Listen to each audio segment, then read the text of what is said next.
మకర రాశి వాళ్ళకి మార్చి 28, 29, 30వ తారీఖుల్లో పట్టేటువంటి షష్టగ్రహ కూటమి రవి, చంద్ర, బుధ, శుక్ర, శని, రాహులు 6 గ్రహాలు కలిసి మీనంలో ఉండడం వల్ల మకర రాశి వాళ్ళకి రాజయోగం పట్టబోతోంది అని చెప్పచ్చు. ఒక పక్క మార్చి 30వ తారీఖుతో వీళ్ళకి ఏలినాటి శని దోషం వెళ్ళిపోతుంది.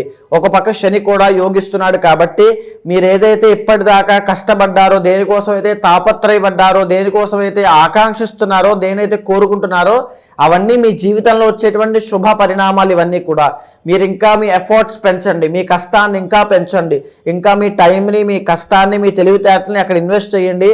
వెరీ షూర్ మీ జీవితంలో అద్భుతమైన రోజులు రాబోతున్నాయి అని అర్థము. కాకపోతే మే 15 తర్వాత గురుబలం లేదు, దాన్ని చూసుకోండి. ఈ షష్టగ్రహ కూటమి మీకు చాలా మంచి చేయబోతోంది. తిరుపతి వెంకటేశ్వర స్వామి దర్శనం చేసుకోండి. ఆ ఇష్టదేవతని, కులదేవతని ఆరాధన చేయండి. పర్సనల్ చార్ట్ చాలా ముఖ్యంగా చెక్ చేసుకుని అక్కడ ఏమైనా దోషాలుంటే తగిన పరిహారములు ఆచరించండి. వెరీ షూర్ అద్భుతంగా మీ జీవితం మారుతుంది.